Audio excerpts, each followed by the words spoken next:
Devant l'école de la commune ce matin, difficile pour les parents d'oublier la scène de jeudi soir.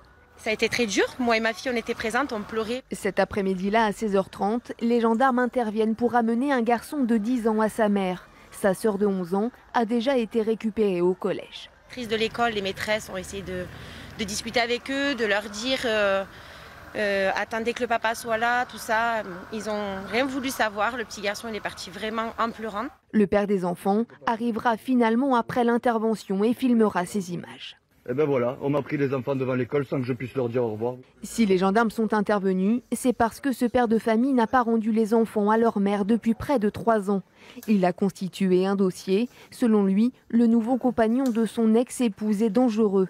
D'après ce document, il est sous contrôle judiciaire pour des faits de viol en 2015 sur sa fille de 14 ans née d'une autre union. Depuis 3 ans, je le dis ouvertement, je suis dans l'illégalité. Mais je ne pensais pas l'être quand j'ai vu en fait justement que d'envoyer tous ces papiers au tribunal, je me suis dit quand même le tribunal va quand même, je sais pas, ça devrait suffire pour protéger les enfants. Mais là on est en train de me reprocher d'avoir protégé mes enfants. L'homme, le beau-père des enfants, fait également l'objet de plusieurs plaintes pour violence conjugale.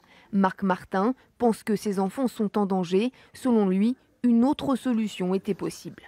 C'est de les mettre en famille d'accueil, pas les remettre dans un lieu où il y a de tels faits, un inceste, des coups répétés sur la maman, des plaintes déposées depuis toutes ces années.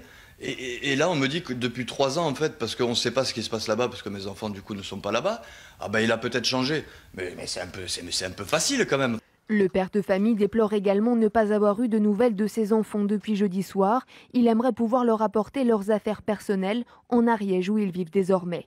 Interrogée par nos confrères de RTL, l'avocate de la mère précise que le nouveau compagnon de sa cliente est présumé innocent tant qu'il n'a pas été condamné.